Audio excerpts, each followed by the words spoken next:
Hello, everyone, and welcome to the YB Davidson Reading Room. Thank you for joining us. The YB Davidson Reading Room features excerpts from books written by unpublished authors. So if there is anyone listening and you've written a book and wish your book to be featured, please let me know through the comments section.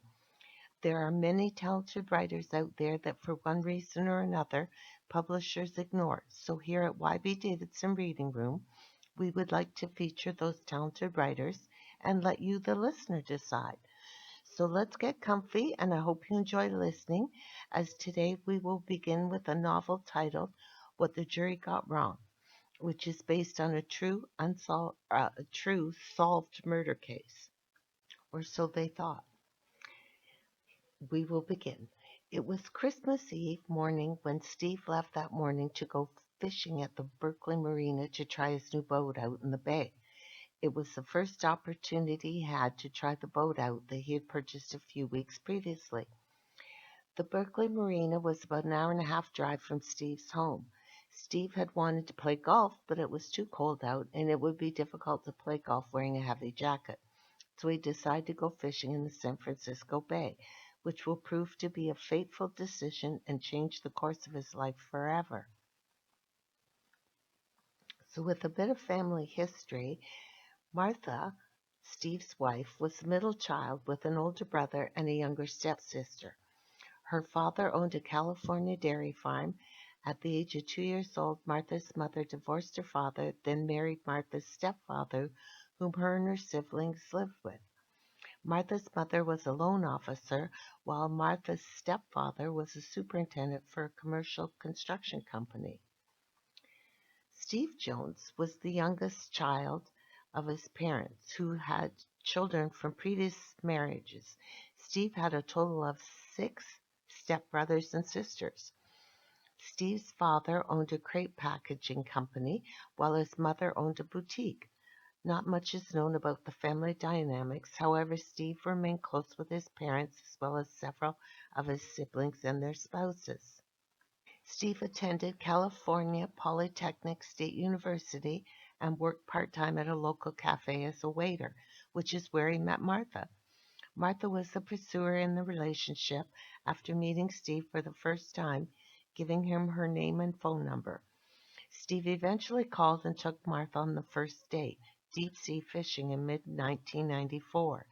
The couple dated for 2 years, then moved in together. Martha graduated with a degree in ornamental horticulture, and the two were married on August 9, 1997. Steve graduated from California Polytechnical State University with a bachelor's in science degree in agricultural business in 1998. The couple opened a sports bar, which became a modest success, but by October 2000, they decided to move to Martha's hometown to start a family and purchased a 3-bedroom, 2-bath bungalow. The couple then sold their sports bar in 2001. Martha took a part-time job as a substitute teacher, while Steve got a full-time job working for an international farm products supply company, earning a very good salary. In 2002, Martha became pregnant with their first child, which was a boy, with a due date of February 10, 2003. By all accounts from family and friends, Martha and Steve had a happy marriage. Family and friends described Martha as very energetic, outgoing, and loved attention, while Steve was described as the perfect gentleman, very calm, didn't argue, and was very good to Martha. The disappearance. Steve finished fishing for the day, catching nothing. While leaving the Berkeley Marina, calling Martha at 2:15 p.m., leaving a message that he was just leaving the marina and on his way home. Steve called both Martha's cell phone and, not getting her, then called their home phone. Steve arrived home around 4:30 p.m., and when he arrived, he found their dog in the backyard with the leash attached, which he thought was odd. But he removed the leash. Steve went into the back door, which was unlocked, again thought this was odd. He then grabbed the pizza box out of the fridge, poured a glass of milk, as he was very hungry because he had not eaten any lunch that day. While he was doing that, he called out for Martha. Not getting any response, although her vehicle was in the driveway, He assumed she had gone to her mother's house as they were to go there for dinner that evening. Steve then put his clothes in the washing machine. Later, when the police searched the house, they found the clothes Steve said were in the washing machine, still there in the washing machine, and got into the shower. When Steve got out of the shower, then got dressed, he called Martha's mother at approximately 5:15 p.m., asking to speak to Martha. Martha's mother said she wasn't there. Steve explained how he had gone fishing, and before he left that morning, Martha said she was going to mop the kitchen floor, then take their dog for a walk. Steve explained to Martha's mother how he had found their dog in the backyard with its leash on, and Martha wasn't at home. He had just assumed she had gone to her house. Martha's mother told him to go ask the neighbors if they have seen Martha and that they should all meet in the park to search the park. Steve agreed. When Martha's mother got off the phone, she told her husband what was happening, and he called police to report Martha missing. After making calls to friends inquiring if they had spoken to Martha, Steve then went to several neighbors' houses to inquire if they had seen Martha. That is when Steve learned from their next-door neighbor, Kathy Stew, how she had not seen Martha but found their dog with its leash on in the street, and how she had put the dog back in Steve's backyard earlier that day. Steve became very alarmed when hearing this from Kathy. Steve, Martha's mother, along with her Uncle Harvey, plus other friends and family members, went to the park to search for Martha. Martha's mother had told everyone that in the past, on a few occasions when walking the dog in the park, Martha had passed out, but shortly came to. So this is what everyone thought may have happened to her again. When the first officer arrived at the park at approximately 6:15 p.m., which was Officer Devers, took Steve, Martha's mother, plus Uncle Harvey back to Steve and Martha's house. Steve tells the officer that he had left the house around 9:30 a.m. to go fishing in the San Francisco Bay Area. Officer Locke and Officer Lett joined the first officer that was already at the house. Sergeant Feld calls in additional patrol officers as well as tried to get the police dog teams to assist in the search. Sergeant Feld then contacts the Sheriff's Department to get their helicopter, which is equipped with infrared, to fly over the park, so the police need to clear the park first. Police ask Steve if they can search the house, and Steve said go ahead. When police search the house, there is no sign of a break-in, no sign of any disturbance in the house, no blood, no smell of bleach or other cleaning agents. There was nothing missing, and nothing seemed out of place. The police noticed the pizza box with pieces of pizza in it still on the kitchen counter. They also noticed a small rug scrunched up against the door jamb of the door in the living room. However, everything else in the house was neat, and appeared nothing else was out of place. The police then asked Steve if Martha's personal belongings are in the house, because her car is in the driveway. Steve said he didn't know and tells police there's two places Martha keeps her purse, either on the kitchen table or on a hook in the bedroom closet. The police look, not finding Martha's purse in the kitchen. They go to the bedroom closet and find the purse on a hook in the closet. The police look in the purse and find Martha's wallet, checkbook, all her personal items, and her sunglass case. The officers put everything back in the purse and hang it on the hook the same as they had found it. The officers then go out to report their findings to Sergeant Feld. At approximately 6:30 p.m., after their discussion, Sergeant Feld contacted the supervisor of the Crimes Against Persons Unit and was told to contact Detective Bozo, as he was the next sorry folks, he was the next homicide detective in the rotation. Sergeant Feld contacted Detective Bozo and explained the situation. The three police officers, along with Steve, completed a second walk through the house. They asked Steve, "Do you see anything unusual or anything out of place?" Steve said no. One of the officers opened the refrigerator door to see if there was any new food that Martha might have bought. Steve said no, there didn't look like there was anything new. The officers point out the small rug scrunched up against the door in the living room to the backyard.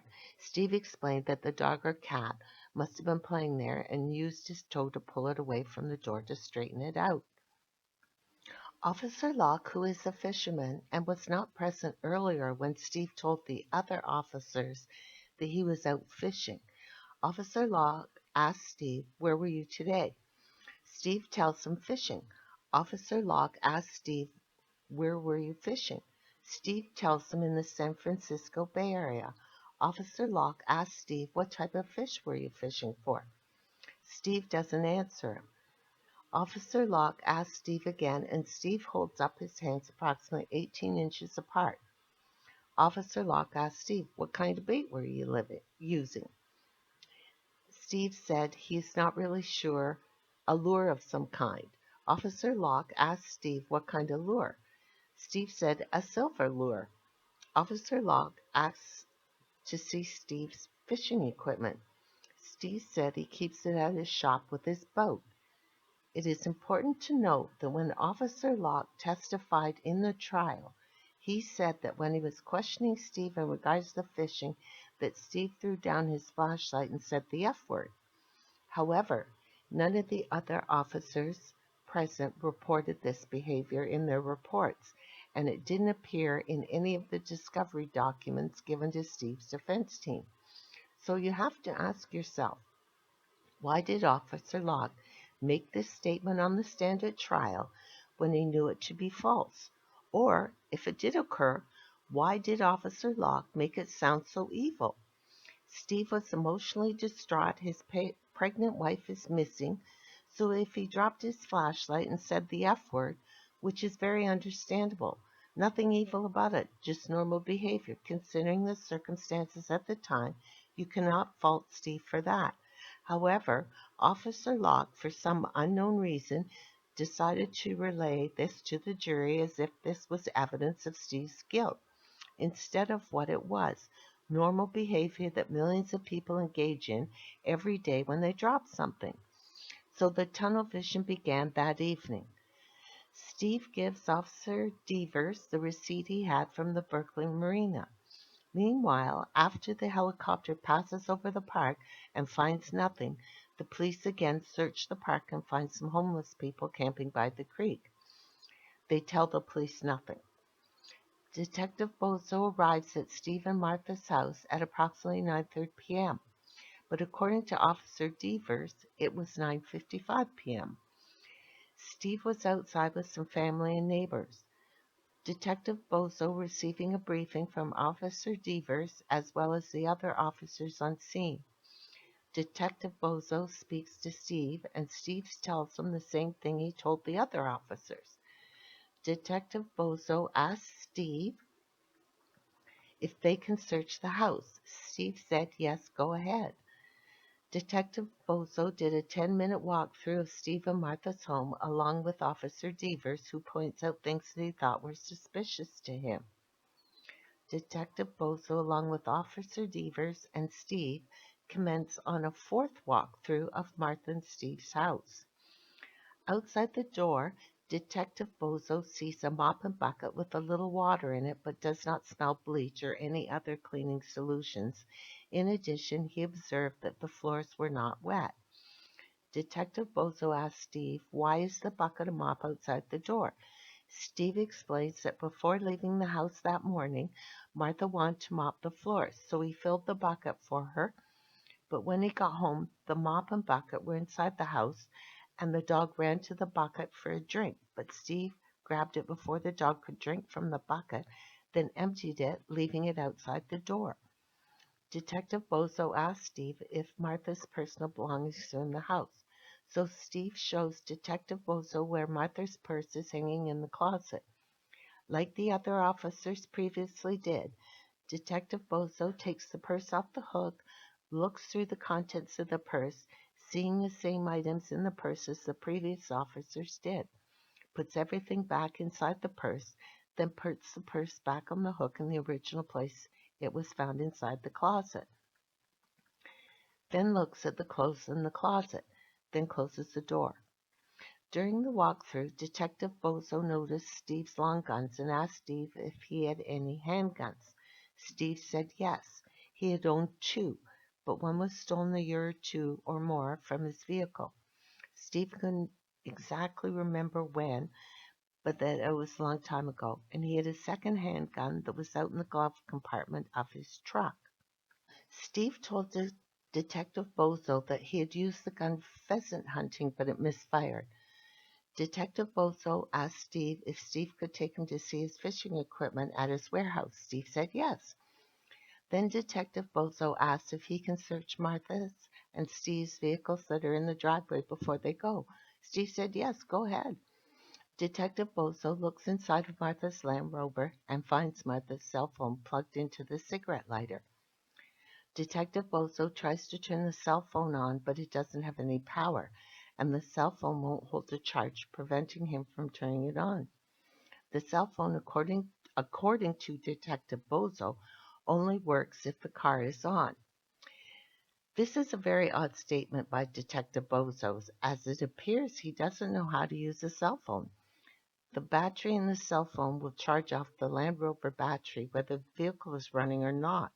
Therefore, Martha's cell phone should have worked, which it would seem Detective Bozo just didn't know how to get it to work. Detective Bozo doesn't find anything else in Martha's car. So he shuts the door and goes over to Steve's truck. When Detective Bozo opens the door to Steve's truck, he hits the door of Martha's Land Rover a couple of times while looking in Steve's truck. So Steve says, hold on, I'll move my truck for you so the door of Steve's truck doesn't hit Martha's Land Rover. Detective Bozo said no, he will be more careful. And after telling Steve that, Detective Bozo once again hits the side of Martha's Land Rover with the door of Steve's truck. So Steve said, wait, let me get a glove. Steve gets the glove and places it so that the door of his truck doesn't continue to damage Martha's Land Rover.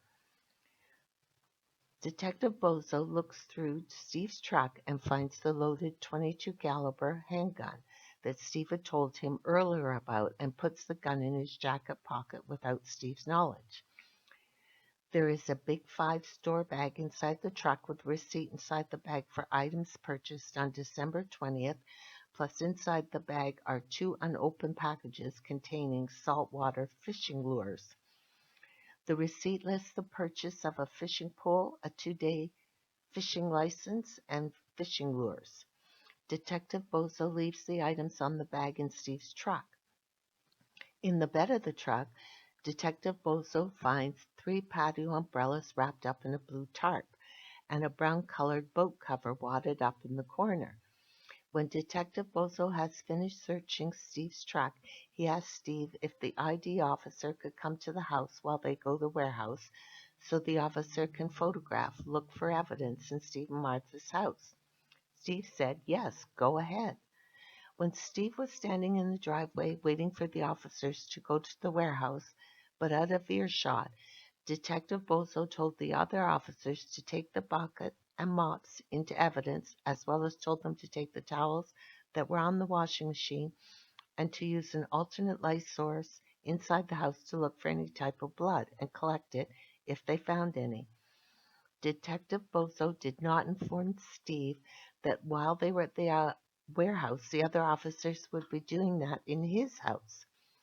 On December 24th at approximately 11 p.m., Steve, along with Detective Bozo and Officer Devers, went to Steve's warehouse to look at his boat. When they arrived at the warehouse, they used their vehicle headlights to light up the warehouse. They then take pictures of the boat, fishing gear that is in the boat, as well as pictures of the interior of the warehouse. Then the group head to the police station to conduct a formal interview of Steve. It is now around midnight. However, when they arrive at the police station, Detective Bozo realizes he has forgotten his notebook at the warehouse. So first, they all have to return to the warehouse to retrieve Detective Bozo's notebook that he had left on the bow of Steve's boat in the warehouse. Once they retrieve Detective Bozo's notebook, they head back to the police station to conduct the interview with Steve. Declan said to Jason he thought the first officers on scene did a good job organizing the search. The walk through the house, talking to Steve, family, and friends.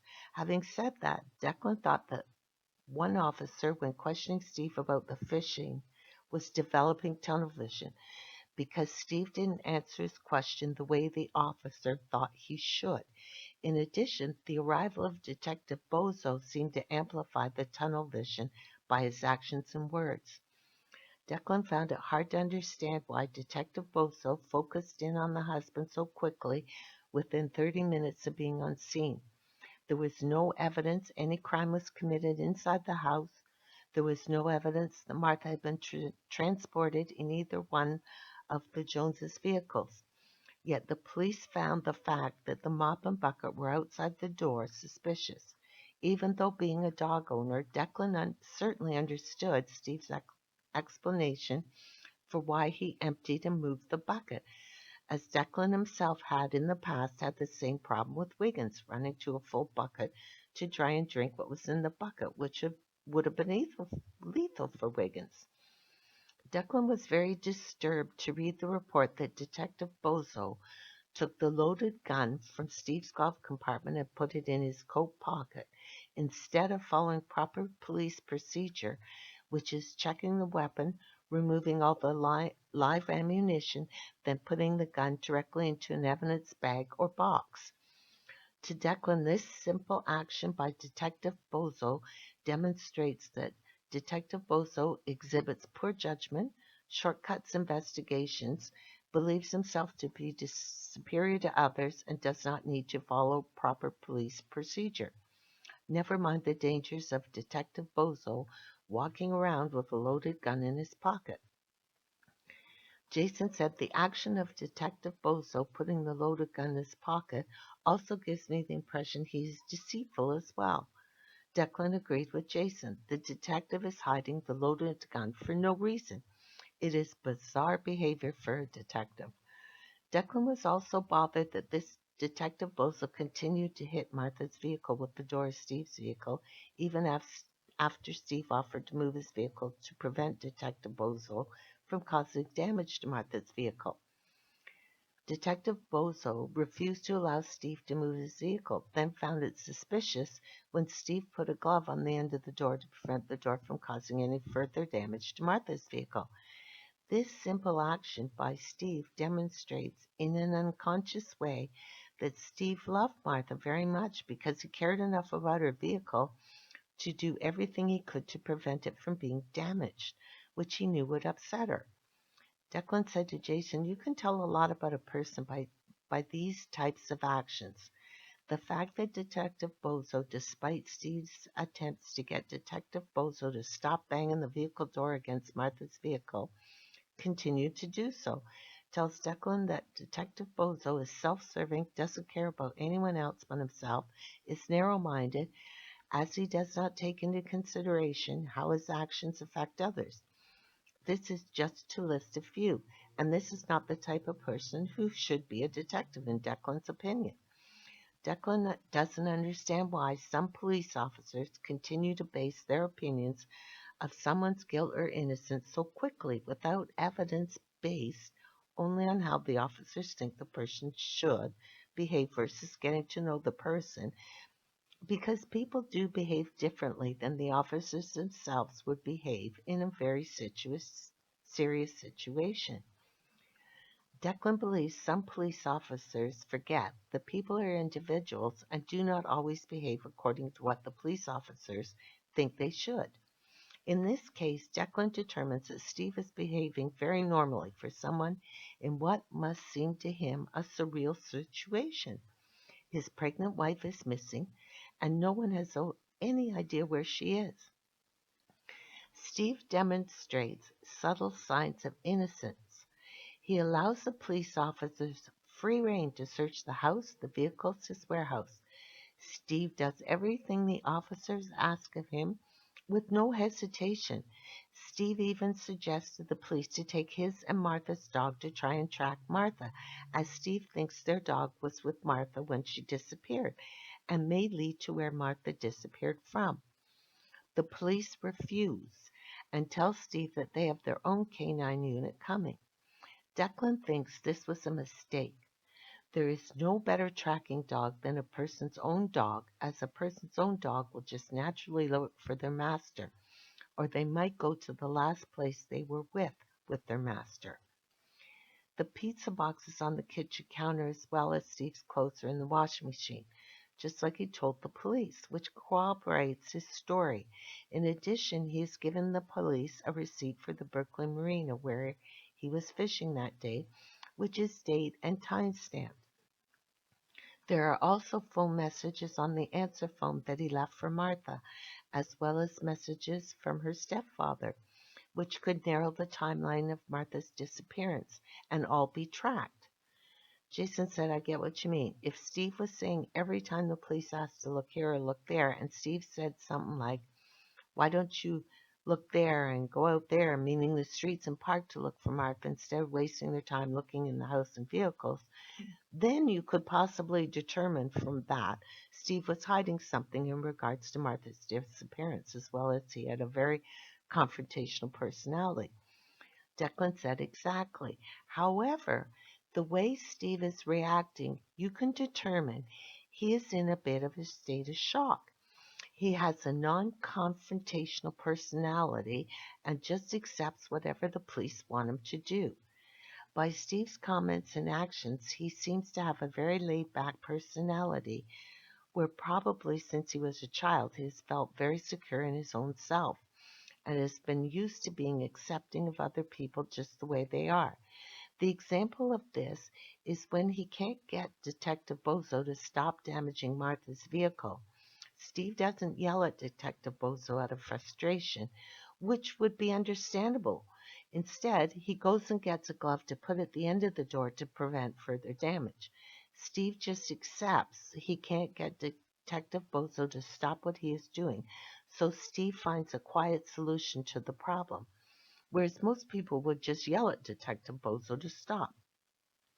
Declan said to Jason, from just that situation, you can see that Steve doesn't have the passion, and I don't mean in a romantic way, to commit a murder. To put it bluntly, Steve is a lazy person. I hope you enjoyed the excerpt from the book, What the Jury Got Wrong. If you are interested in reading about what happens next, please let me know in the comments section. I look forward to reading all your comments. Please leave your feedback in the comments section, and don't forget to hit the like and subscribe buttons. It's free. I hope you will join me for the next episode where we will read another excerpt. Until then, always remember, every day is a gift.